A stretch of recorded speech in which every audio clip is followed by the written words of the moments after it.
grabar para ya comenzar la clase de hoy. Entonces, vamos a hacer una oración.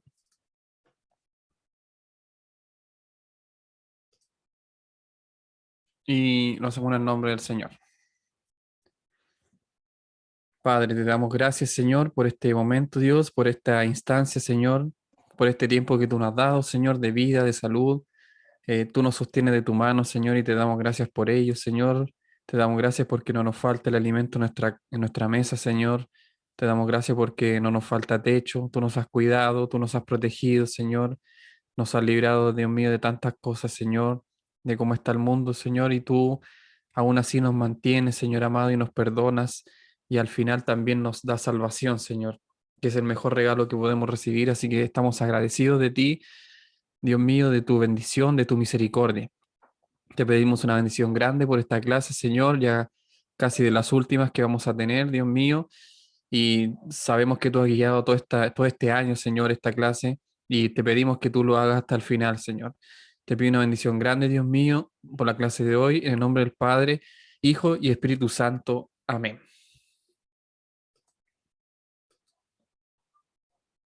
Amén. Entonces ya partimos con la clase de hoy, esperando que todos estén bien, ¿cierto? Y siempre partimos, como saben, con un video que yo envié. Lo envié bien tarde, eso sí. Así que no sé si lo habrán podido ver todos. Espero que sí. Y no sé si alguien, Helen, ¿tú lo viste? ¿Qué aspecto te llamó más la atención? Yo tengo uno que caló hondo en mi vida, así que espero que no sea el mismo. Pero ¿cuál fue el que más te llamó la atención a ti?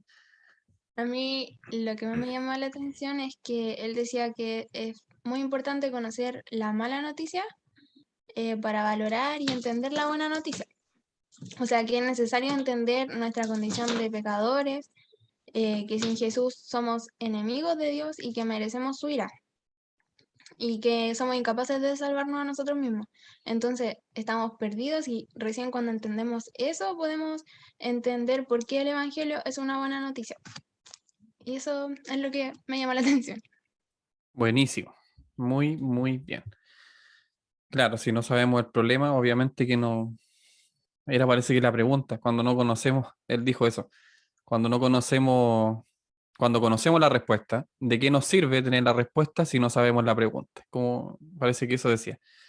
Entonces, claro, si no sabemos bien qué es el pecado y de qué nos libró Dios, la verdad es que no va a ser nada tan relevante para nosotros y al final vivimos nuestra vida así, sin pensar que Dios hizo algo tan grande, sino que hizo algo grande, pero bien, yo sigo viviendo tranquilo. Pero cuando realmente le tomamos el peso a lo que hizo Cristo, que a eso apuntaba el video, yo creo que ahí cambia un poco harto, nuestra forma de vivir. No sé si alguien más vio el video, Polet, familia Vega Asensio, o familia Labra Vega, Mano Freddy, o familia Navarro, o Génesis. Buenas noches a todos. Hola a todos, Hola, hermanos. hola. Bendiciones.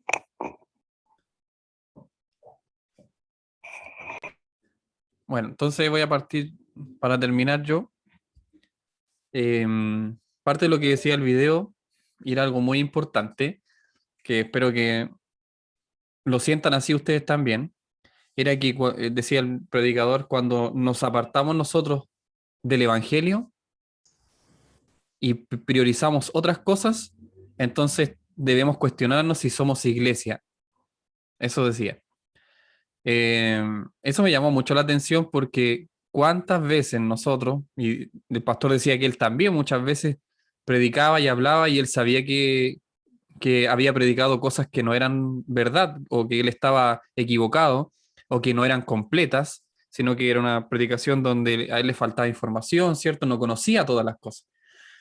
Entonces predicaba un cierto evangelio y cuando estudió bien y cuando se dio cuenta a la luz de la palabra del verdadero evangelio, se cuestionó él también muchas cosas. Yo creo que eso nos pasa o nos debería pasar a nosotros de forma seguida. Siempre deberíamos estar analizando el evangelio y si nos hemos apartado de él o no. Porque bien lo decía el pastor Iván Reyes, que estoy recibiendo gente por si acaso. Bien lo decía el pastor Iván Reyes, que una iglesia que se aparta de la predicación del evangelio o que predica otro evangelio debiera cuestionarse si es una iglesia de Dios o no, si es una iglesia verdadera o no. Entonces, como iglesia obviamente muchas veces nos hemos apartado y nos cala hondo. Yo creo que a cualquiera que lo que acabo de decir no lo deje indiferente. O sea, tantos años que llevamos el evangelio y que estemos predicando otro evangelio que no sea el verdadero, nos lleva a ser una iglesia que no es iglesia. Cualquier cosa, pero no es iglesia. Entonces, por eso tenemos que tener tanto cuidado con el realce que le damos al evangelio. Yo creo que lo más importante es la predicación del evangelio, más por sobre las cruzadas o las campañas o cualquier tipo de cosa que le demos importancia, siempre tiene que ser más importante la predicación del verdadero evangelio. Si somos así, si eso es lo que nosotros practicamos, estamos siendo una verdadera iglesia de Cristo. Si no lo hacemos así, estamos siendo cualquier cosa, menos una iglesia de Cristo. A eso apuntaba también Pablo. El predicador analizó los primeros 4 versículos de 1 Corintios 15. Dice Pablo: además os declaro, hermanos, el evangelio que os he predicado. Ya lo hemos escuchado en Romanos y en otras cartas de Pablo, el cual también recibisteis, en el cual también perseveráis, por el cual asimismo, si retenéis la palabra que os he predicado, sois salvos, si no creísteis en vano. Añadir a eso de si retenéis la palabra que os he predicado, no podemos dejar de lado la clase pasada donde aprendimos que la mujer debiera callar en la congregación y debiera ser el hombre el que tome esa batuta, y si no hay hombres, debiéramos cuestionarnos como iglesia por qué no hay hombres que tomen esa responsabilidad. Entonces, Pablo ahí como que les repasa ese tema y dice: asimismo, la palabra que os he predicado, dice, si la retenéis, dice, sois salvos. Si no la retenéis, entonces creísteis en vano, dice. Es el versículo 2 del capítulo 15. Versículo 3 dice: porque primeramente os he enseñado lo que asimismo recibí, el Pablo, ¿cierto? Que Cristo murió por nuestros pecados conforme a las Escrituras, y que fue sepultado y que resucitó al tercer día conforme a las Escrituras. Entonces, se dan cuenta ustedes ahí que hay un realce. Pablo le da un realce al Evangelio, a que Cristo fue crucificado por nosotros. El predicador decía que es tan tremenda la crucifixión de Cristo, es tan impactante de lo que Él nos libró, que realmente si no le tomamos el peso es porque no lo entendemos. Así de simple, decía el predicador. Y yo creo que lo real, si lo tomamos livianamente el Evangelio y lo que significa que Cristo murió por nosotros, es porque en realidad no entendemos nada, nunca aprendimos nada, y vamos a la iglesia solamente a escuchar sermones o a participar o a cumplir responsabilidades y hacer actividades por hacer y nada más. O sea, Pablo lo dice ahí, versículo 2, lo leo de nuevo: si retenéis la palabra que os he predicado, sois salvos, si no, es porque creísteis en vano. Entonces podemos pasar toda nuestra vida en realidad creyendo en vano. No vamos a ser los únicos, de hecho, vamos a ver o van a haber muchas personas que creyeron en vano y que practicaron una fe no genuina, sino que una fe vana, una fe sin frutos, ¿ya? Entonces eso aplica el pastor Iván Reyes, me pareció una aplicación muy buena. De verdad que si no la escucharon, les recomiendo que lo hagan. Dura como una hora, tómense ese tiempo. Se van a dar cuenta de varios temas que como iglesia hemos dejado de lado, y debemos partir nosotros, ya como clase, retomando estas labores. Y si nosotros como clase y si nosotros como líderes no la retomamos, ¿qué esperamos del resto? Eso es como lo peor de todo, ¿cierto? Porque la hermandad puede errar y todo ese tipo de cosas, pero si los líderes no estamos bien cimentados en Cristo, la verdad es que ¿qué podemos esperar para abajo? Entonces nos llama la atención, esto nos llama a pensar un poco más en la iglesia, en nuestra vida como cristianos, como líderes, como encargados de algún grupo de hermanos, de almas al final. Y bueno, de eso hablaba. No sé si alguien más quiere hacer algún comentario sobre el video, si lo vio. No. Bueno, entonces comenzamos con la clase de hoy. Si no me equivoco, esta es la antepenúltima clase. Ya quedan 3 con esta clase, así que ya vamos casi terminando. Nuestra última clase, les adelanto que va a ser un tipo de conversatorio, vamos a escucharnos todos, vamos a compartir ideas, eh, compartir experiencias, qué aprendimos este año, qué le pareció tal y cual cosa. Nos vamos a escuchar, ya eso va a ser como la última clase. Pero ya estamos casi en el final, en el capítulo 15 de esta carta que tiene 16 capítulos. Y vamos a estudiar hoy día el versículo 54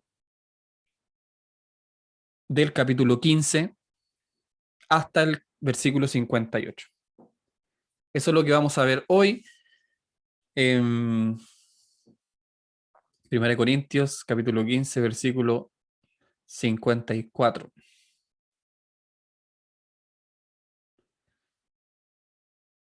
Pablo habla, mientras lo buscan, Pablo habla de varias cosas en el capítulo 15, el capítulo más largo, de hecho, de este libro. Y habla de varias cosas, o habla un poco del reino, del fin, de cómo vamos a ser transformados. Habla de la siembra del cuerpo animal, explica un poco lo que es el cuerpo espiritual, explica también la resurrección de Cristo, y explica y aclara de que el que no cree en la resurrección de los muertos, ¿cómo va a creer en la resurrección de Cristo? Obviamente, ¿cierto? Es como que le hace ahí un llamado de atención a la iglesia de Corintio. Quizás muchas personas, ¿cierto?, no creían en algo tan espectacular en realidad, si no estamos hablando de algo cotidiano. O sea, no resucita una persona todos los días. Entonces, para ellos les llamaba la atención el ser tan racionales y aceptar una doctrina de la resurrección, les parecía a ellos un poco confuso. Pero Pablo ahí le aclara de que si ellos se van en su razonamiento, ¿cierto?, humano, y no acepta la resurrección, entonces, ¿cómo resucitó Cristo? Esa es como la pregunta que hace Pablo. Y al final de todo ese tipo de aclaraciones que Pablo realiza, llegamos al final de este capítulo 15, en el versículo 54, y habla de las cosas que van a suceder al fin de los tiempos, ya un poquito, no es tanto, pero habla un poco de cómo va a ser esta salvación que Dios nos va a dar. Esta salvación que ahora se va a concretar, a eso se refiere Pablo. Voy a leer del 51, ustedes me siguen. Dice, he aquí, os digo un misterio. No todos dormiremos, pero, eso sí, todos seremos transformados. En un momento, dice, en un abrir y cerrar de ojos, a la final trompeta, porque se tocará la trompeta y los muertos serán resucitados incorruptibles, y nosotros seremos transformados. Porque es necesario que esto corruptible se vista de incorrupción, y esto mortal se vista de inmortalidad. Y cuando esto corruptible se haya vestido de incorrupción, y esto mortal se haya vestido de inmortalidad, entonces se cumplirá la palabra que está escrita. Sórdida es la muerte en victoria. ¿Dónde está, oh muerte, tu aguijón? ¿Dónde, oh sepulcro, tu victoria? Ya que el aguijón de la muerte es el pecado, y el poder del pecado, la ley, mas gracias sean dadas a Dios, que nos da la victoria por medio de nuestro Señor Jesucristo. Así que, hermanos míos amados, estad firmes y constantes, creciendo en la obra del Señor siempre, sabiendo que nuestro trabajo en el Señor no es en vano. Así termina el capítulo 15, así termina Pablo esta tremenda reprimenda que les da a los corintios, aclaraciones también que les hace, y terminas con este tema sobre el fin de los tiempos, sobre cómo va a llegar nuestro Señor Jesucristo, sobre cómo, ¿cierto?, vamos a ser transformados. Yo creo que lo más probable es que le hayan hecho la pregunta a Pablo, por eso Pablo escribe estas cosas. Acuérdense que le enviaron otra carta, entonces podría ser que le escribieron este tipo de cosas, cómo vamos a ser transformados, cómo va a ser la segunda venida de Cristo, nos vamos a ir en estos cuerpos o en otros cuerpos, y ahí todas esas preguntas, ¿cierto?, que uno se plantea a veces, o ellos se plantearon en su momento, Pablo las responde acá. Y así que eso es lo que vamos a estudiar un poquito en esta clase, ¿cierto? Vamos a partir, como dije, en el versículo 54, que habla de un gran triunfo, ¿cierto? Nosotros como cristianos participamos del cuerpo de Cristo, eh, pero hay una meta final. No, Él nos da la salvación, ¿cierto? Pero nosotros también aportamos nuestra vida, nuestro sacrificio, sacrificamos horas de sueño, de ocio, con la familia y todo este tipo de cosas, porque también sabemos que hay eh, una salvación de Dios tan grande que debemos agradecerle. Cuando entendemos también lo que decía el video, el Evangelio, entonces es cuando nosotros realmente vamos a ir a trabajar no por el dinero, no por ser vistos, sino porque la obra de Dios tiene que avanzar y es el agradecimiento entonces que le damos a nuestro Señor Jesús a través de ese trabajo. Entonces al final de todo esto va a haber una premiación, digámoslo así, ¿ya? Aunque suene vano, pero va a ser una premiación. Nuestros actos acá tienen, como dice algunos versículos que los vamos a leer más adelante, tienen retribución. Y eso ya es motivo de agradecimiento, porque si ustedes se dan cuenta, somos salvos, por lo tanto, el mayor regalo ya lo tenemos, pero aún más Él nos va a galardonar eh, según hayan sido nuestros actos y nuestras obras. Lo que no implica que vamos a ser salvos por esos actos y esas obras. Eso ya lo hemos dicho varias veces, pero lo vuelvo a repetir. No somos salvos por nuestros actos ni por nuestras obras que hagamos o que realicemos, sino que somos salvos por gracia. Pero además de eso, Cristo nos va a premiar con una corona y con un cuerpo incorruptible, y donde había mortandad o mortalidad, ahora va a haber inmortalidad. Vamos a ser eternos junto a nuestro Señor Jesucristo. Y ahí va el tema de la victoria, ¿cierto? La victoria que tenemos sobre la muerte. Entonces dice el versículo 54. Y cuando esto corruptible se haya vestido de incorrupción y esto mortal se haya vestido de inmortalidad, entonces, dice Pablo, se cumplirá la palabra que está escrita. Sórbida es la muerte en victoria. ¿Dónde está, o muerte, tu aguijón? ¿Dónde, o sepulcro, tu victoria? Ya que el aguijón de la muerte es el pecado y el poder del pecado, la ley. Entonces, podemos entender de este extracto, ¿cierto?, que la resurrección finalmente de Cristo es la que arruinó los planes de la muerte. Y ahí se produce la victoria a través de Cristo y su resurrección. Tenemos que entender que la muerte nos afecta a todos nosotros. En algún momento nos va a llegar la muerte de nuestro cuerpo mortal. Y lo que hizo la muerte con Jesucristo fue lo mismo, pensando que Él, ya muerto, pensando la victoria que estaba asegurada, ¿cierto?, de parte de la muerte, digamos. Imaginemos la muerte como una persona que entonces se entierra un tipo de aguijón en la carne de nuestro Señor Jesucristo y la muerte ya piensa que obtuvo la victoria. Esto es como a eso se refiere, es como algo casi poético. Pero resulta que Cristo resucitó de la muerte. Por lo tanto, ahí entra esa frase de Pablo y dice, ¿dónde está, o muerte, tu aguijón? ¿Dónde está? ¿Dónde quedó? Ese aguijón que a mí, a lo mejor, como Pablo Mora, ¿cierto?, me va a afectar en algún momento y voy a morir de verdad. Y así Moisés, por ejemplo, si nos vamos a los primeros tiempos, esa muerte le afectó de verdad. O sea, él murió, hay un aguijón de la muerte y él falleció. Lo vimos con Sansón y así muchos, todos en realidad, o casi todos, los personajes históricos de la Biblia. Entendemos entonces que la muerte puso su aguijón y esas personas fallecieron. Pero resulta que hubo una persona, que es nuestro Señor Jesucristo, el cual después de haber recibido ese aguijón, no murió, sino que después de 3 días resucitó. Perdón, murió, pero resucitó. No es que no haya muerto. Murió, pero resucitó. Y ahí se plasma esta frase: ¿dónde está, o muerte, tu aguijón? Tú que le diste, ¿cierto?, a nuestro Señor Jesucristo, pero Él resucitó. Entonces, ¿dónde está? ¿Dónde está tu poder? Le dice al final. ¿Dónde está, oh sepulcro, tu victoria? Esa es como la frase, ¿cierto? Que nosotros siempre escuchamos, pero aquí la aplicamos a lo real. La muerte que vamos a recibir todos nosotros al final del día.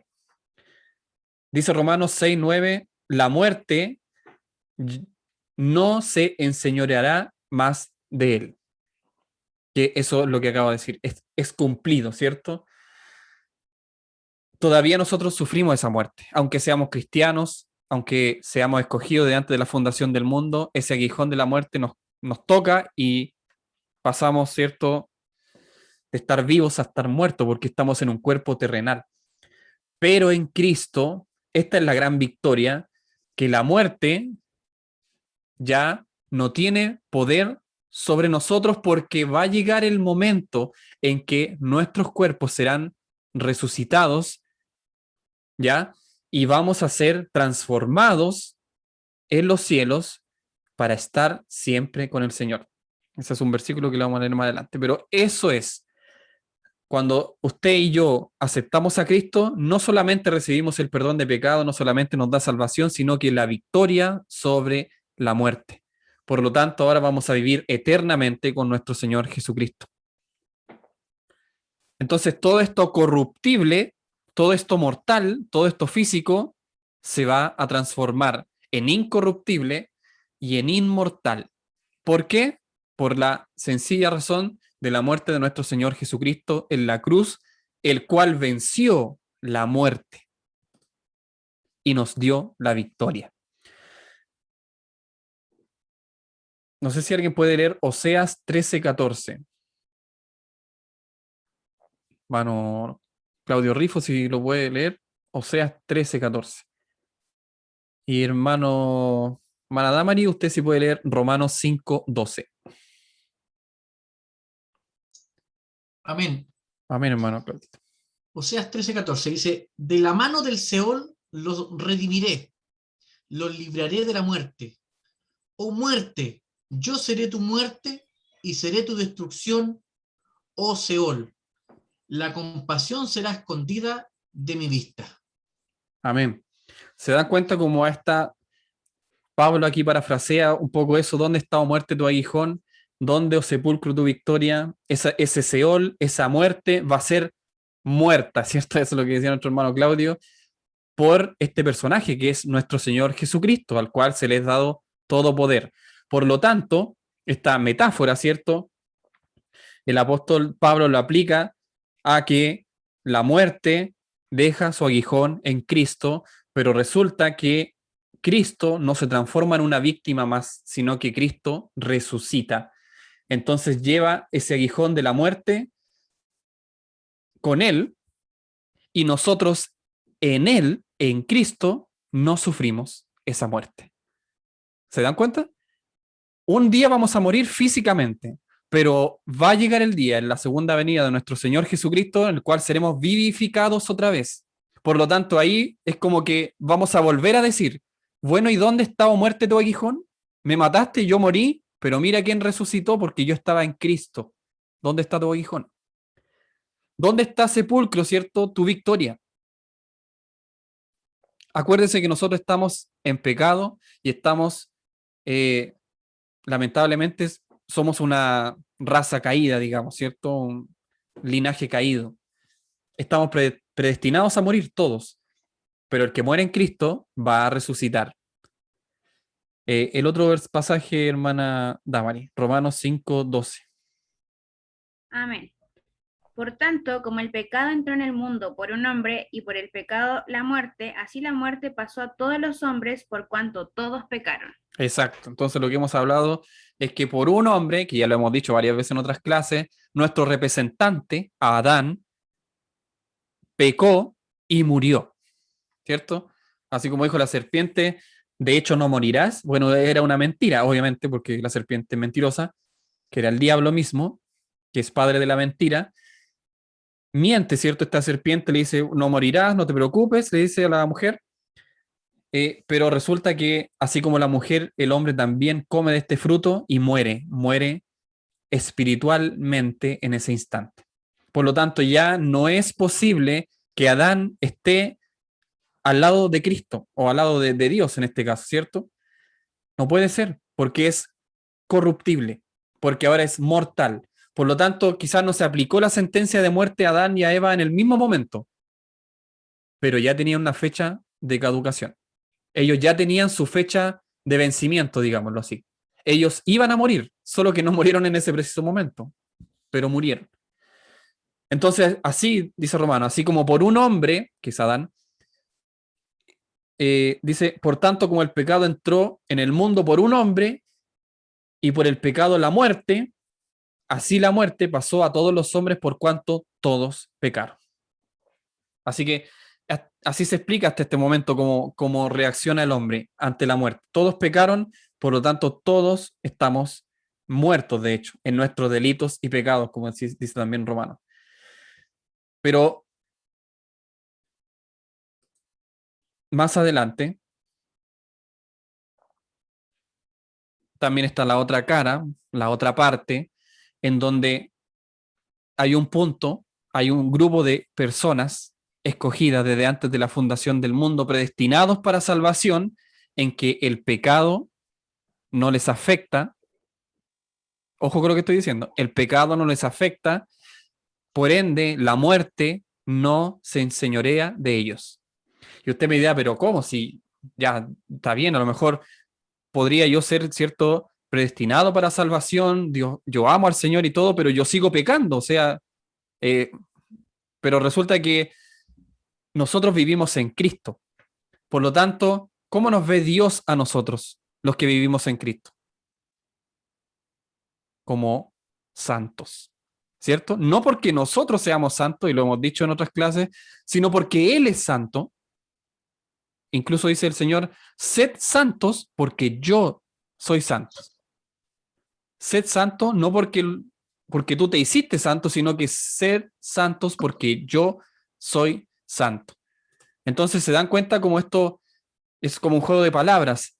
Entonces, a pesar de que todos los hombres pecaron, todos, ¿cierto? Renegaron contra Dios, nadie quiere buscar a Dios, nadie quiere aceptar la verdad. Resulta que hay un grupo de personas que, gracias a Dios, han sido escogidas y por lo tanto tienen salvación y por lo tanto, a través de Jesucristo, esas personas se ven santas y ya no reina el pecado en ellos, sino que reina la gracia de Dios. Romanos 5:17, que es un poquito más abajo. Si lo puede leer, hermano Tito.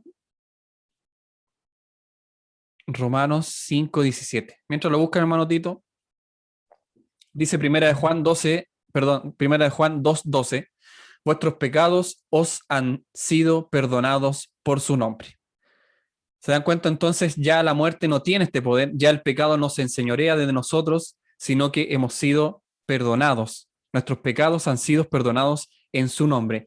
Así que la muerte no ha desaparecido, ¿cierto? Como ya sabemos, y su aguijón sigue ahí, y el pecado sigue ahí, pero ha quedado, digamos, entre comillas, neutralizado, ha quedado reprimido, está dentro de una caja y no se puede salir de esa caja. Y esos límites los plantó nuestro Señor Jesucristo con su muerte. Pero aún más, dice Romanos 5:17. Hermano Tito. Amén. Pues si por la transgresión de uno solo reinó la muerte, mucho más reinarán en vida por uno solo, Jesucristo, los que reciben la abundancia de la gracia y del don de la justicia. Amén. Dos regalos, la gracia y la justicia. Dos regalos. ¿Y qué los da estos regalos? El Señor Jesucristo. Dice Jesucristo, los que reciben la abundancia de la gracia y del don de la justicia. Así que somos no tan solo vistos sin pecado, o sea, santos delante de Dios, sino que ahora somos vistos como justos delante de Dios porque Dios nos ve a través de Jesucristo. Y los que estamos en Él somos justificados. Y los que estamos en Él somos hallados justos porque Cristo fue quien llevó nuestro pecado. Así que por lo tanto, y no solo eso, ¿cierto? Sino que además Él trae la salvación y somos salvos entonces por Cristo. Y no solo eso, sino que ahora el pecado no reina en nosotros, sino que reina la gracia y la justicia gracias a Cristo. Y por lo tanto, y por último, la muerte no se apodera de nosotros, sino que tiene límites. Y esos límites los fija Jesucristo a través de su muerte. Y a ti te va a tocar morir quizás en la carne, pero vas a resucitar un día cuando venga el Señor Jesucristo. Así que, ¿qué regalo más hermoso? Yo creo que esto lo hemos planteado en varias clases, en distintas formas, en distintas partes de la palabra, de lo agradecido que deberíamos ser con nuestro Señor Jesucristo, que Él nos ha dado todo y aún más. Entonces, primera de Juan 1:7 dice, la sangre de Jesucristo, y con esto reafirmo lo que acabo de decir, la sangre de Jesucristo, su Hijo, nos limpia de todo pecado. Yo sé que esto lo escuchamos y no le damos mayor realce o importancia, pero resulta que la paga del pecado es muerte. Así que deberíamos nosotros morir ahora mismo, digamos, porque acabamos de pecar hace 5 minutos, 10 minutos o un par de segundos. Debiéramos morir ahora mismo. Y debiéramos ir al infierno y al Seol, ¿cierto? Por nuestro pecado. Sin embargo, la sangre de su Hijo Jesucristo, como dice primera de Juan 1:7, nos limpia de todo pecado. No solo el que usted ha cometido hasta hoy, sino lo que usted va a seguir cometiendo. ¿Se dan cuenta?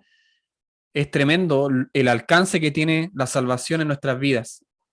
Es tremendo el alcance que tiene lo que hizo nuestro Señor Jesucristo por nosotros.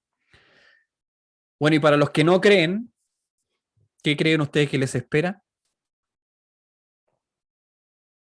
Les espera una sola cosa, que el aguijón, ¿cierto?, de la muerte les llegue, así como el aguijón de la abeja, ¿cierto?, llega y queda ahí y produce un dolor, asimismo ese aguijón va a permanecer en estos que no creen y la muerte se los va a llevar, digamos, para siempre. No hay salvación, no hay segundas oportunidades, sino que se los va a llevar simplemente.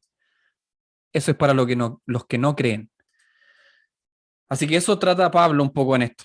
Ya trata de explicarle a los corintios de que este sacrificio no es tan vano, no es algo trivial, sino que es algo tremendamente profundo.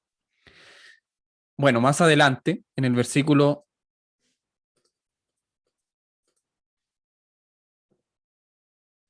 58, Pablo lanza una frase bien especial. Dice, versículo 58 del capítulo 15. Así que, hermanos míos, amados, estad firmes y constantes, creciendo en la obra del Señor siempre, sabiendo que vuestro trabajo en el Señor no es en vano. Entonces, claramente que si nosotros creemos, ¿cierto?, en esta verdad, estamos agradecidos por esa resurrección que Él nos asegura, porque no ha sucedido todavía, pero Él nos asegura esa resurrección y estamos agradecidos por eso, porque no solamente Él nos va a dar vida, ¿cierto?, como algo tan fácil, sino que Él, de nuestro estado terrenal, de nuestra mortandad, de nuestro estado animal, digámoslo así, débil, deshonroso, corruptible, y tremendamente sucio, Él nos va a pasar ahora a otro estado. Eso le está de explicar Pablo. Así que, hermanos míos, amados, estad firme, constante, creciendo toda hora, sabiendo que vuestro trabajo en el Señor no es en vano. Y todo lo que yo acabo de decir, somos terrenales, mortales, débiles, deshonrosos, corruptibles, mas Él nos va a dar ahora inmortalidad, espiritualidad, vida espiritual. Vamos a ser poderosos en su nombre, gloriosos e incorruptibles. Por lo tanto, debiéramos ya estar agradecidos, y no solo agradecidos en boca. ¿Se acuerdan que el amor, hablábamos de que el amor se practicaba, no era el amor solamente de boca? Aquí es lo mismo. El agradecimiento también se plasma en hechos y actitudes y actos, no solamente en palabras. Y cuando Pablo ahí nos dice que, versículo 58, estad firmes y constantes, tenemos que tener ahí, en esa frase, lo que acabamos de estudiar y aprender hoy. De que somos mortales, animales, incorruptibles, somos terrenales, sucios. Pero sin embargo, un día vamos a ser inmortales, espirituales, poderosos en su nombre, gloriosos, incorruptibles, y esa fe y ese agradecimiento ahora debe plasmarse ¿en qué? En estar firmes. No podemos ser fluctuantes, porque si somos fluctuantes, entonces no hemos aprendido nuestro estado real de hoy. Lo hallamos como algo tan normal, ¿cierto? Pero no es así el diseño de Dios. Recuerden que nosotros debiéramos estar en el paraíso, no sé, ordeñando vaquitas, sacando una frutita, adorando a Dios en todo momento, descansando, trabajando también, pero trabajando contentos porque no hay enfermedad, no hay muerte, no hay nada que nos aflija, no hay dolor, no hay tristeza. ¿Se dan cuenta? Así debió haber sido. Pero nuestro estado ahora es tan normal para nosotros el saber que vamos a morir. A veces no lo tenemos tan en cuenta, pero resulta que vamos a morir. Un día vamos a morir. Somos débiles en cada momento. Nuestra actitud ahora es de desgano.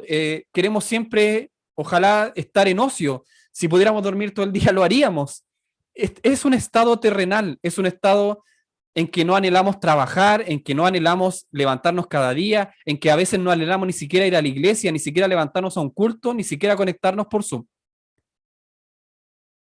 Ese es nuestro estado. Ese es nuestro estado de ahora, hermanos. Nuestro cuerpo corruptible, lleno de pecado y de suciedad, no lo vemos porque no nos damos cuenta. Por lo tanto, por eso no estamos firmes, por eso no somos constantes, porque no nos damos cuenta de nuestro estado. Pero si nos notáramos mortales, vamos a morir, de que somos sucios y pecadores delante de Dios y que Dios ahora nos promete algo tan hermoso, un cuerpo glorioso, un cuerpo glorificado, una situación espiritual perfecta donde vamos a tener todo, donde vamos a estar con nuestro Señor por la eternidad, donde Él fue a preparar moradas para nosotros. Entonces ahí, cuando comprendamos eso, mi hermano, nuestro estado actual y nuestro estado futuro, que Él nos promete, gracias a Cristo, y Él no falla y no miente, estaríamos firmes. Seríamos firmes. Pero como no aceptamos nuestro estado actual, fluctuamos. Pero cuando aceptemos nuestro estado actual y seamos conscientes de ello, estaremos firmes y seremos constantes. ¿Qué significa firmes? En la palabra griega, edraios, que significa literalmente estar arraigado, eso es estar firme, estar bien establecido, firmemente situado. Es decir, que no es que venga cualquier viento de doctrina y me lleve de aquí para allá. Es que no venga cualquier persona y me diga, no, mira, si el cristianismo no es tan así, es más light, relájate. No. Eso nos manda Pablo a que estemos. Así que, hermanos míos, amados, estad firmes, arraigados, bien establecidos, firmemente situados. Van a venir vientos, van a venir tempestades, se nos va a caer el mundo, pero nuestra firmeza no está en nosotros mismos, está en Jesucristo. Por lo tanto, vamos a estar firmes. ¿Y qué más dice Pablo? Estad firmes y sed constantes. Esta palabra es más difícil, es ametakinetos, perdón. Eso quiere decir constante y conlleva la idea misma de intensidad. Una condición inconmovible. Eso es ser constantes. ¿Y en qué tenemos que estar constantes y firmes? ¿En qué cosas? Que nos dice la palabra que debemos ser firmes, estar firmes y ser constantes. ¿En qué? en la lectura de la palabra, ser constantes en la oración, ser constantes en la búsqueda de Dios, ser constantes en la ayuda a nuestro prójimo, ser constantes en el amor, en la compasión. En eso tenemos que ser constantes.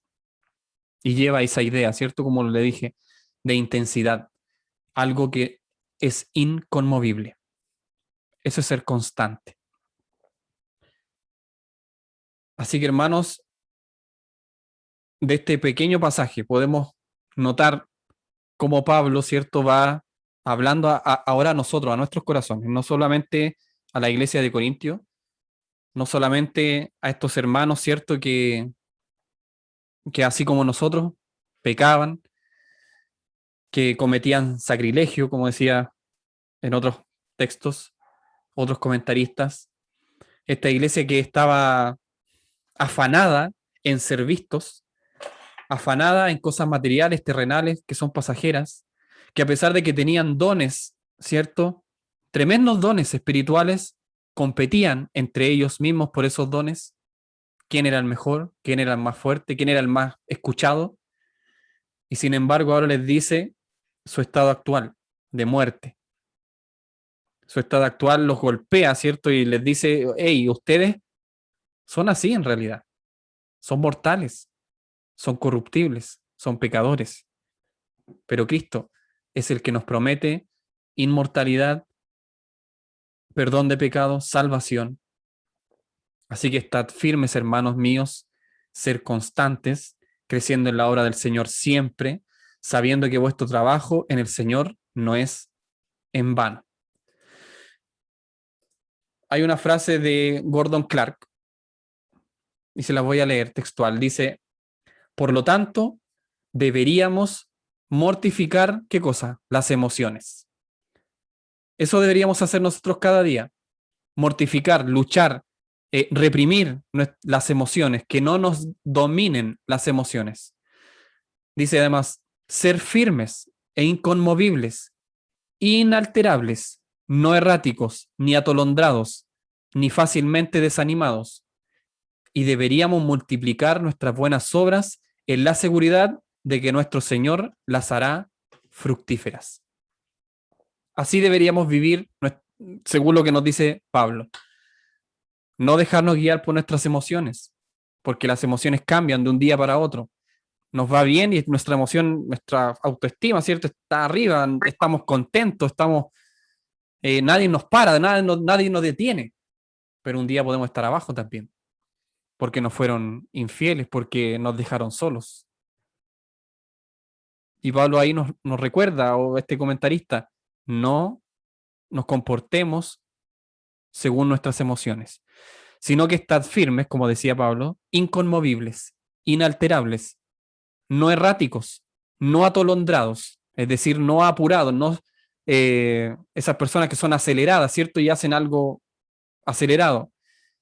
No así, sino que fácil, ni tampoco fácilmente desanimados. Y eso nos pasa muy seguido ahora. ¿Cuánto nos cuesta que nos desanimemos? ¿Cuánto cuesta que nos animemos, de hecho? ¿Harto, poco? Depende. O si es algo que nos gusta, nos vamos a animar rapidito. Y si es algo que es lucha contra la carne, no es fácil animarse. Lo podemos ver, ¿cierto?, cada cierto tiempo con, disculpe que dé el ejemplo, pero cuando hacemos las cadenas de oración, no digamos que los hermanos así como que fácilmente se animen y wow, se copen todos los cupos, ¿no? Porque ahí hay que hacer un esfuerzo de la carne. Sin embargo, para el fútbol, claro, pues obviamente que estamos todos animados de un día para otro. Pero cuando estamos en el Evangelio, podemos ser fácilmente desanimados, ¿ya? Por cualquier cosa. El pastor siempre da un ejemplo que yo dije, pero ¿cómo tanto? Cuando él dice que, nuestro pastor Alejandro Reyes, cuando él dice que un hermano no me saludó, ¿cierto? Y no, me enojé. O sea, estaba lindo el servicio, pero no me saludó ese hermano. Yo de verdad pensaba, ¿cómo va a haber gente así? Y de verdad que hay hermanos así, fácilmente desanimados. dice este comentarista, fácilmente desanimados. No, así que no debemos ser así, no debemos desanimarnos fácilmente en el Evangelio. Y pucha que es difícil no desanimarse fácilmente, porque hay tantas y tantas cosas que te desaniman, la verdad es que son innumerables. Innumerables, o sea, de las cosas, podríamos hacer una lista tremenda y estar toda la noche diciendo cosas que nos pueden desanimar en el Evangelio. Cuando llevamos tantos años ya realmente que es una lista insuperable. Pero no, no deberíamos desanimar, deberíamos estar firmes. Y bueno, Pablo nos dice que tenemos que crecer. ¿En qué? En la obra del Señor siempre. Eso dice el versículo 58, el que acabamos de leer. Crecer en la obra del Señor siempre. Esta palabra griega que es periseuo, que es crecer, conlleva la idea, dice MacArthur, de excederse en lo que se pide. Crecer, excederse en lo que se pide. Excederse en lo que se pide. ¿Qué cosas nos pide Dios?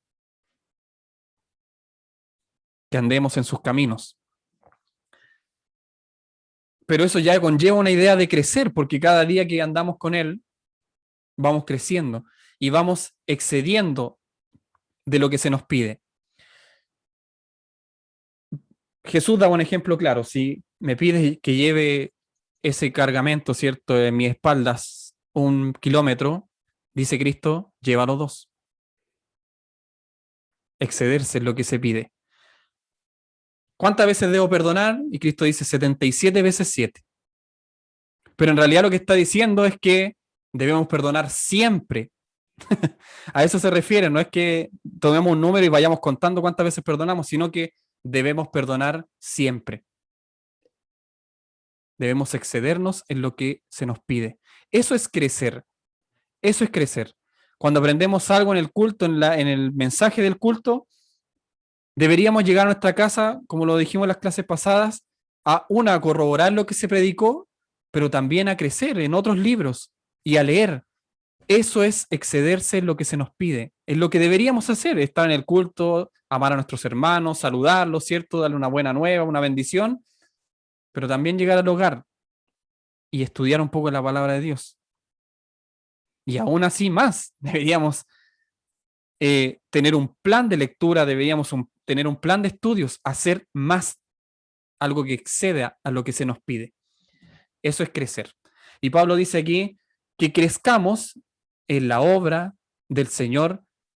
Y ahí viene otra palabra que no nos gusta mucho, ¿cierto? Porque somos bien fácil de desanimar. ¿Qué dice? Crecer en la obra del Señor siempre. Es fácil leerla, pero es difícil hacerlo. Siempre. La obra del Señor en la que nosotros tenemos que crecer, lo tenemos que hacer siempre. En todo momento, entonces, debiéramos estar haciendo más de lo que se nos pide, porque eso es crecer. Pero esto no es una vez ni 2 veces en mi vida, ni cuando soy joven, ni cuando soy viejo, sino que siempre entonces, lo que nos dice Pablo, siempre haz más de lo que se te pida. Eso nos está diciendo Pablo. Entonces vienen algunas preguntas que las voy a leer textual, después de lo que acabamos de decir, de que tenemos que crecer siempre. Y dice textual, ¿cómo podemos estar satisfechos con las cosas tan triviales, pasajeras e insignificantes de este mundo? ¿Cómo eso nos puede satisfacer tanto? Es una pregunta bien profunda porque eso es al final lo que nos impide crecer en el Evangelio. Porque cuando tenemos esas cosas triviales, insignificantes que nos da este mundo, nos sentimos completos. Nos sentimos ya que no necesitamos nada más porque lo tenemos todo. Y algunas personas me han dicho eso, yo ¿para qué necesito ir a la iglesia si ya tengo todo? Me va bien, tengo mis hijos sanos. Y claro, el mundo obviamente no entiende esto, pero cuando somos cristianos, cuando entendemos el Evangelio, que hablaba el video, que se lo recomiendo de nuevo, que lo vean, entonces entendemos que las cosas triviales del mundo y pasajeras de este mundo, todas esas cosas que son pasajeras y triviales, no nos pueden dejar satisfechos. Y la pregunta aquí es, ¿cómo podemos estar satisfechos con esas cosas? ¿Acaso no somos verdaderos hijos de Dios? También hace otra pregunta. ¿Cómo puede un cristiano decir, ya cumplí con mi tarea, ya hice mi parte, dejemos ahora que otros trabajen? Esto lo dice literal MacArthur. Dejemos que ahora otros trabajen. No estamos hablando de que siempre hagamos lo mismo, ¿cierto? Obviamente. Pero el Señor nos llama a crecer. Pablo nos llama a crecer siempre. Por lo tanto, ¿cómo puede una persona, un hermano decir, yo ya cumplí con mi tarea, así que ya hice mi parte, así que otros trabajen ahora? Yo escuchaba esa frase. Les toca a otros ahora trabajar, ¿cierto? Ya voy a estar en la banca nomás porque la verdad es que ya trabajé 20 años, les toca a otro. Y resulta que eso va en contra de lo que dice Pablo textual. Crecer en la obra del Señor siempre. Por lo tanto, obviamente que hay descanso razonable. Obviamente que, como dice la palabra, hay tiempo para todo, como dice Proverbios. Hay secciones de tiempo para todo, ¿cierto? Ya hubo un tiempo que yo debía estudiar, otro tiempo que ahora voy a ser papá, otro tiempo que, ¿cierto? Voy a vivir con mis hijos, otro tiempo que ya vamos a quedar solo con mi esposa, distintos tiempos, después quizás voy a ser abuelo y así. Nuestra vida está repartida hasta cuando el Señor lo quiera. Entonces, obviamente que dentro de ese tiempo hay descanso también. Pero, dice MacArthur, el ocio y la relajación lamentablemente son dos grandes ídolos modernos, ante los cuales muchos parecen muy dispuestos a inclinarse. El ocio y la relajación. Y sí, la verdad es que sí. Y esto es difícil de manejar. La verdad es que es difícil de manejar. No podemos pretender, ¿cierto?, trabajar día y noche en el Evangelio, en la iglesia y descuidar nuestra familia. No podemos hacer eso. Y tampoco debiésemos estar siempre descansando y siempre estar relajados porque otros van a trabajar y van a hacer el trabajo. Tampoco podemos hacer eso. Y dice MacArthur, el ocio y la relajación son dos grandes ídolos modernos. Y es la verdad. ¿Quién se quiere comprometer ahora con las cosas del Señor? ¿Quién quiere buscar alguna responsabilidad? ¿Una gran responsabilidad? ¿Acaso no huimos de eso mejor? ¿No nos es más fácil? Y esto pasa muchas veces en la iglesia, que cuando muchas personas, hermanos, piensan que solo el maestro debería prepararse porque él es el que nos va a enseñar a nosotros. Pero ¿qué pasa con los alumnos? ¿Qué pasa con la iglesia en general? ¿Acaso solo el pastor debiera estudiar y nosotros solo escucharlo a él y no aprender nada más? ¿Eso no dice Pablo? ¿O Pablo le está hablando solamente al ministro, al diácono, y a él le dice que tiene que crecer siempre? ¿Acaso la carta no iba dirigida a todo Corintio? ¿Acaso el Señor no nos está hablando ahora a nosotros, a ti y a mí, de que debemos crecer? ¿De que debemos crecer en la obra del Señor siempre? Y bueno, por último, vamos a dejar una sección de preguntas y respuestas. Dice Pablo al final de ese versículo, que dice, sabiendo, debemos estar firmes y constantes, creciendo en la obra del Señor siempre, sabiendo que vuestro trabajo en el Señor no es en vano. Dice Santiago 2:26. Porque como el cuerpo sin espíritu está muerto, así también la fe sin obras está muerta. Esta frase que escuchamos siempre como que la fe sin obras muerta, pero eso no se refiere a que tenemos que ir a visitar y llevar algo de comer, no se refiere a eso. Tampoco se refiere a está ligado con la ofrenda, tampoco se refiere a eso. Sino que se refiere a que nuestra fe debe estar plasmada en obras. A eso se refiere. La fe sin obras muertas es de que nuestra fe que profesamos, es decir, el Evangelio, amar a Dios, decir que conocemos a Dios, estudiar la palabra de Dios, todo eso debe estar reflejado en nuestras obras.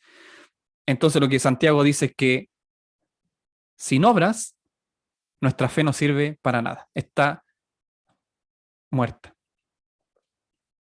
Con pura fe, digamos, no mantenemos la iglesia, a eso se refiere. Con pura fe nadie sale a predicar. Con pura fe no estaríamos haciendo la clase de hoy. ¿Se dan cuenta? Con pura fe usted no va a enseñarle a sus hijos. No, porque usted puede tener mucha fe, pero si no hay obra, su fe, que puede tenerla, es muerta. No tiene frutos. Usted puede tener mucha fe y tener mucho, digamos, entendimiento de la palabra, pero si no hay una obra constante en su familia, en su iglesia, esa fe pasa a ser muerta, o en su familia, en su casa. Esa fe, pasa a ser muerta. Por lo tanto, volviendo al 58, dice: así que, hermanos míos amados, estad firmes, inconmovibles, ¿cierto? Y constantes. Constantes, la idea que tenía, acuérdense, era que tenía que ser con mayor intensidad, algo que conllevaba una idea de intensidad. ¿Ya? Estad firmes e intensos, digamos así, constantes, firmes, creciendo en la obra del Señor siempre. Crecer, ya lo hablamos, ya dijimos que crecer era hacer más de lo que se nos pedía. Eso conllevaba la idea. Y que tenemos que crecer en la obra del Señor siempre. No a veces, no cuando a mí se me ocurra, siempre, nos dice Pablo. Y aquí viene el final: sabiendo que vuestro trabajo en el Señor no es en vano. Así que, como dije, la fe sin obra es muerta, se refiere a eso. Tenemos que practicar la fe, volverla en obras, buenas obras, ¿cierto? Porque así nosotros también nos vamos a ir nutriendo de esas buenas obras. Porque cuando usted hace buenas obras, no solo gana usted, sino que también gana su prójimo, su hermano, con esas buenas obras que usted hace. Y cuando a mí me hacen una buena obra, no solo gana el que la hizo, sino que yo también gano. Aquí dice en Apocalipsis 22:12, dice: he aquí, yo vengo pronto, y mi galardón conmigo. ¿Para qué? Para recompensar a cada uno según sea su obra. Así que no solo esto es palabrería, sino que hay promesa de Dios de que nuestro trabajo, ¿cierto?, va a ser recompensado. Amén. Nuestro trabajo va a ser recompensado. Nuestro trabajo en la obra del Señor, no crea que va a pasar desapercibido. Va a haber un galardón, un premio, digámoslo así, ¿cierto? Dice que Cristo viene pronto, pero no viene solamente pronto y listo, sino que viene un galardón conmigo. ¿Para qué? Dice textual Apocalipsis 22:12. Para recompensar a cada uno según sea su obra. Así que, hermanos, sabemos que este trabajo en el Señor no es en vano. Va a haber un premio de nuestro Señor Jesucristo, que en realidad es, de hecho, más de lo que nosotros deberíamos tener. Ya con la salvación, ¿cierto?, estamos más que pagados, pero debemos entonces, si tenemos esa salvación, ser agradecidos y crecer en la obra del Señor, estar firme en la obra del Señor, avanzando, dando más de nosotros siempre, porque cada obra que hagamos en el trabajo, ¿cierto?, en nuestra obra, que es en la viña, digámoslo así, va a ser recompensado cuando Cristo venga. No viene solo, viene con su galardón, a premiar, ¿cierto?, como dice ahí, a recompensar a cada uno según sea su obra. Palabras finales, antes de pasar a los comentarios. ¿Cristo viene pronto? Le hago la pregunta: ¿Cristo viene pronto o no viene pronto? ¿Sí? Amén. Amén. Cristo viene pronto, hermanos. Más allá del galardón, ¿cierto? Pablo nos dice, más allá del premio que vamos a tener, Pablo nos llama a estar firmes y atentos, digámoslo así. Porque Cristo viene pronto. No debemos descuidar esta salvación tan grande, dice la Biblia, no como una forma de que vamos a perder la salvación, sino como una forma en que qué estamos haciendo, ¿cierto?, por nuestros hermanos. ¿Cómo estamos trabajando en la obra del Señor? ¿Cómo estamos creciendo? ¿Qué estamos enseñando? Cristo viene pronto y parece que no nos acordamos que viene pronto. A veces no nos acordamos que viene. Sproul, ¿cierto?, que es un predicador, teólogo, R.C. Sproul, decía que hizo una pregunta en su clase y hace la pregunta y dice, ¿cuántos creen de ustedes en la clase que Cristo viene ahora ya? Dice que nadie levantó la mano. Volvió a repetir la pregunta. Les dijo, les hago la pregunta de nuevo. ¿Cuántos de ustedes creen que Cristo viene ahora ya, en este preciso segundo? Nadie levantó la mano. Después dijo, ¿cuántos de ustedes creen que Cristo va a venir más adelante, en unas décadas más? Y ahí empezaron a alzar las manos algunos alumnos. Y Sproul les dice claramente que en la hora que menos esperen, ¿cierto? En el momento que menos pensemos, ahí será la venida de nuestro Señor.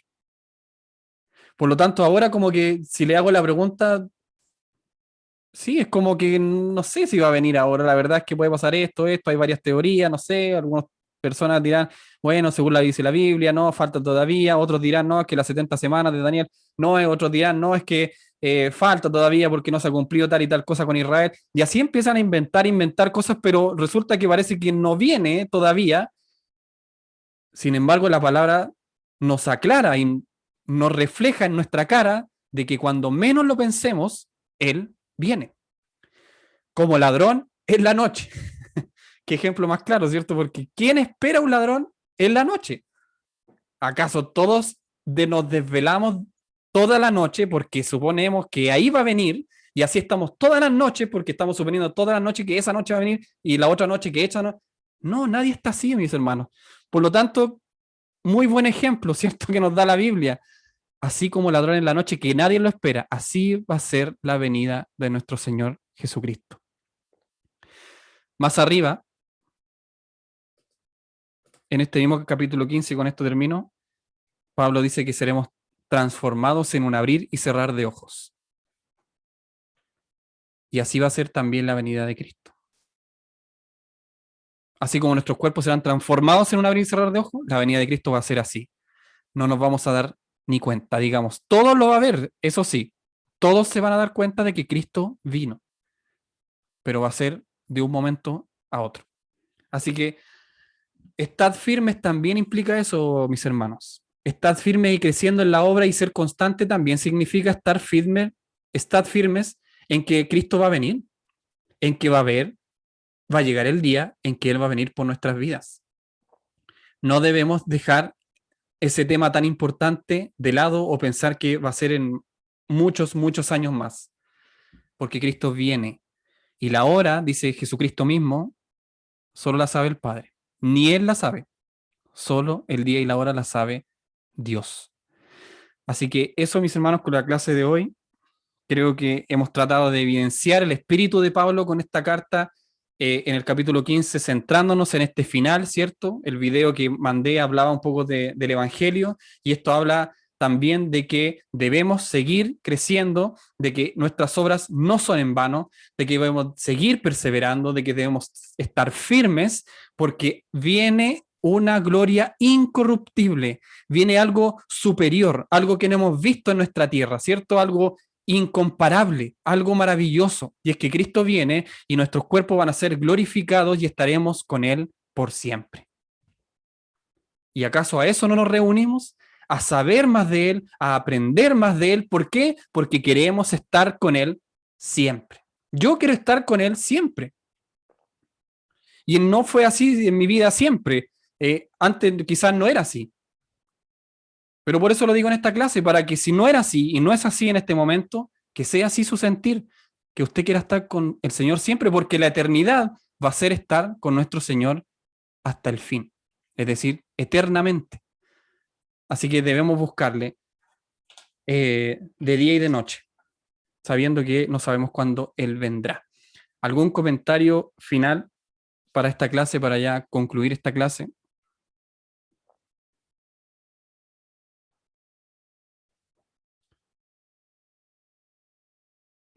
No quiero dejar pasar el tema de que Cristo viene siempre, viene, y no lo tenemos siempre consciente en nuestra mente. No seamos como las 5 vírgenes, ¿cierto? Insensatas, que no tenían el aceite listo y que vino el novio, ¿cierto? Y se fueron las 5 vírgenes que sí habían preparado el aceite. Y después, cuando quisieron volver, las otras empezaron a tocar la puerta esperando que el novio abriera, pero no les fue abierta la puerta. No seamos como en los días de Noé, que se predicaba y se predicaba de que iba a venir un diluvio, que todo iba a ser arrasado, ¿cierto? Por el pecado de la humanidad, por el pecado de la humanidad, por el deterioro moral de la humanidad. Y de repente empezó a llover, una llovizna suave, y todos se reían de Noé porque predicaba esa tontera. Y así, quizás cuántas religiones había en ese tiempo que decían, no, esto es imposible que suceda, pero la única religión verdadera era la que provenía de Dios y se la había revelado a Noé. Y él construyó esa arca, ¿cierto? Con burlas, con desprestigio, día y noche, aunque no había ninguna nube, él la construyó, hasta que llegó el día que llovió y empezaron a tocar la puerta otra vez, ábrenos Noé, ábrenos la puerta. Pero no se abrió la puerta. ¿Por qué? La cerró Noé. Dice la palabra que Dios es el que cerró la puerta. Que el Señor nos ayude a estar firmes, a ser constantes, a crecer, porque Cristo viene y no sabemos el día ni la hora. Así que eso, hermanos, si nadie quiere dar un comentario acerca de la clase, terminaríamos hasta aquí. Nos vemos el próximo sábado, ya que va a ser nuestra penúltima clase el próximo sábado. Así que ya nos vamos acercando a los días finales. Vamos a estudiar el capítulo 16 de Corintios, que es el último capítulo de este libro de Primera de Corintios. Así que eso, hermanos, vamos a orar entonces a nuestro Dios. Hermano Freddy. Sí, hola Pablo. Hermano Freddy. Bueno, buenas noches a todos. Ya, me excuso porque no pude poner la cámara ya que tuve una visita y estaba escuchando, pero no podía compartir 100% de la clase. Ya, por eso me excuso. Ya, muchas gracias a Dios por otorgarnos la vida y la salud. Es bonito el estudio siempre es bueno estudiar la palabra del Señor. Y es bueno porque, ejemplo, ahora estaba tocando, Pablo, el tema de los corintios, inclusive en clases anteriores, el problema que tenía Corintio de los hermanos en Corintio, que no es excepción de las distintas iglesias en todo el mundo, y es mal entender lo que es el Evangelio. ¿Ya? Inclusive, ya fuertemente dice, maldito, ya el que predicare otro Evangelio. Entonces, fuerte, maldito el que predicare otro Evangelio. Entonces uno dice, ¿pero qué otro Evangelio? Bueno, en el mundo existen dos tipos de formas de llegar a Dios. Uno es a través de las obras y otro a través de la gracia en Cristo. Y aunque y en estos dos grandes grupos existen las dos grandes corrientes en el mundo, o sea, todas las religiones, porque uno dice, existen muchas religiones, etcétera, etcétera, y la mayoría de las religiones sectas van por el camino de lo que son las obras, y las obras es cuando yo intento alcanzar ya sea la vida eterna, la salvación, el perdón de pecado a través de las distintas manifestaciones que hay y que se nos han predicado, que hemos escuchado, y que cuando nosotros creemos que al hacer tales cosas nosotros agradamos a Dios, ¿ya? Y agradamos a Dios en el sentido de estamos tomando un poquitito de cielo y un poquitito de cielo, y al último creemos porque perseveramos en ciertas situaciones, tenemos la salvación ganada, ¿me entiendes? Entonces, eso es un tremendo error, porque ¿dónde está Cristo entonces? ¿No? O sea, si nosotros no tenemos claro de que la salvación es por gracia, es mediante la fe, entonces ahora las obras, cuando hay una comparación con la clase de hoy, que la palabra de Dios nos llama a tener buenas obras, entonces no hay que olvidar el capítulo 2 de Efesios, y versículo 10. Lo leo, dice, porque somos hechura suya, creados en Cristo Jesús para buenas obras, las cuales Dios preparó de antemano para que anduviésemos en ella. ¿Ya? Entonces, y aquí viene la siguiente comparación. Cuando está, y disculpen el lenguaje que usar, pero para que se entienda, el buey y la carreta. O sea, no puede la carreta ir primero y el buey. Entonces, es la fe primero. Y después cuando está la manifestación de la fe, que es una gracia inmerecida de Dios también. Porque yo no es que diga, no, ahora voy a tener fe y me voy a acercar a Cristo. Eso es también hacer vano la cruz de Cristo. ¿Ya? Porque nosotros estamos muertos en nuestros delitos y pecados. Entonces, la pregunta es, ¿cómo podemos agradarle a Dios? O sea, no tenemos mérito alguno. Si lo que nosotros, por misericordia de Dios, por la gracia en Cristo, podemos alcanzar el perdón de pecados y ser arrastrados hacia su gracia. Nosotros no tenemos ya nada que encante a Dios. Eso tenemos que tenerlo claro. Pero sí, ya tenemos que humillarnos a Él diariamente para poder sumergirnos en su gracia, para que mediante la oración, mediante escudriñar la palabra de Dios, mediante ya de acercarnos a Él, mediante de confesar nuestros pecados, mediante de decirle, Señor, no tengo deseos de orar, no tengo deseos de esto, Señor, dame la fuerza, me reconozco de Él, me reconozco pecador, Señor, ayúdame, ayúdame para poder perseverar. Y cuando confesamos con nuestra boca que somos indignos, de que no tenemos ya los méritos, es cuando Dios tiene misericordia, pedimos el pronto auxilio. Y ahí es cuando Dios se manifiesta. Si nosotros creemos que tenemos los méritos porque tenemos un título, porque hemos estudiado no sé cuánto tiempo, porque tenemos un cargo, porque tenemos el título tanto, eso no hacemos merecedor a Cristo. ¿Saben ustedes o no? Le quitamos la gloria. Y cuando nosotros en nuestra iglesia decimos gloria a Dios, es una forma ya de darle la gloria a Dios, pero la gloria que está bíblicamente es cuando yo reconozco ya de lo que está en mí, lo que ha sido manifestado, yo le doy la gloria a Dios y yo me hago un lado y digo, esto es netamente porque Cristo tiene misericordia de mí. ¿Ya? Entonces, eso es la fe. Y la fe sabemos que viene por el oír la palabra de Dios. Y cuando nosotros ya nos humillamos a Dios, es cuando Dios nos concede el hacer estas obras que dice Efesios capítulo 2, versículo 10, que fueron preparadas de antemano para que nosotros anduviésemos en ellas. En otras palabras, ¿los méritos son nuestros? No, los méritos no son nuestros. Los méritos están en Cristo el Señor. Y es por eso que nosotros siempre damos la gloria y la honra a Cristo, porque Él es el que se merece toda la honra y toda la gloria.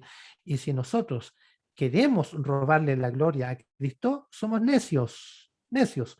Entonces debemos tener cuidado.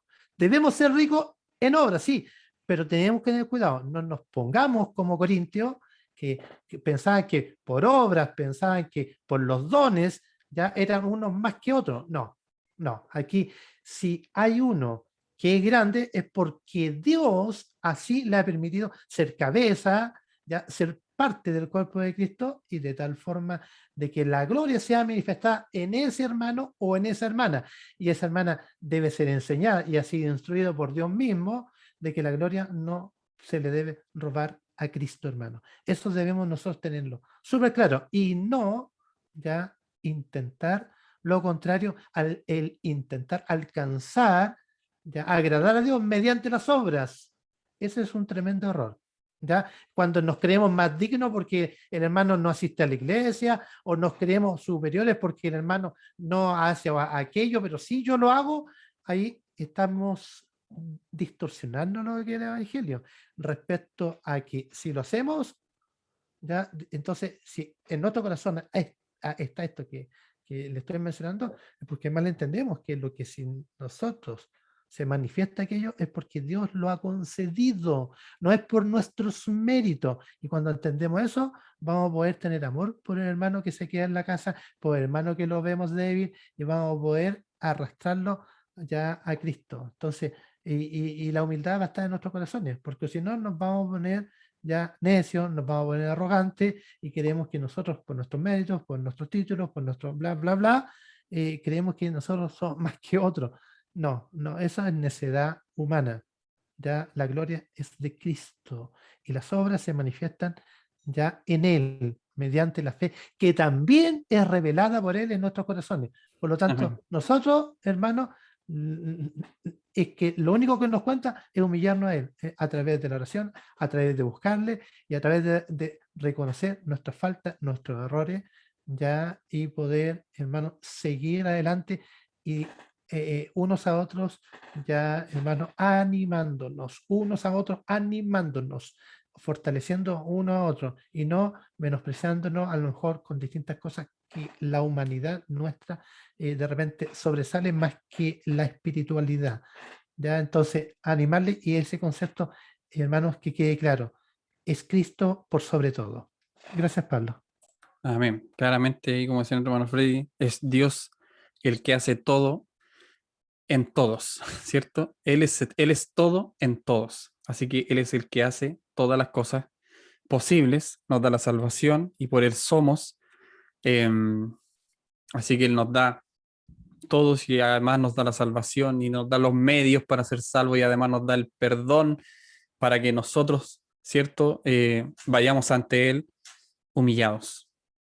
Así que gracias, hermano Freddy, por ese comentario. Con esto terminamos la clase, así que oramos a nuestro Dios. Inclinamos el rostro. Señor, te damos gracias, Dios mío, por esta clase. Te damos gracias por este tiempo, por este momento, Señor, que tú nos has entregado, que tú nos has regalado, Señor amado. Gracias, Señor, porque tú estás aquí en medio nuestro, porque nuestros corazones, Dios mío, reciben tu palabra, que es el mejor alimento. Como dice tu palabra, no solo de pan va a vivir el hombre, Señor, sino que de toda palabra que salga de la boca de Dios. Y eso es lo que estamos haciendo ahora, nutriéndonos con tu palabra, que es más preciosa que el pan, que es más preciosa que la comida terrenal, que es más incluso necesaria que la comida terrenal, Señor. Te damos gracias por este momento, por este tiempo, Señor, y anímanos, Señor amado, a, a darnos, Dios mío, ánimo entre nosotros. Ayúdanos, Señor, a a estar atentos a nuestros hermanos, Señor, y a ser no tropezaderos, Señor, sino que un puente de bendición, un puente, Dios mío, de acercamiento a tu presencia, a tu estudio, a tu gracia, Dios mío, y a tu perdón. Te pido, Señor, una bendición grande por esta clase, en el nombre del Padre, Hijo y Espíritu Santo. Amén.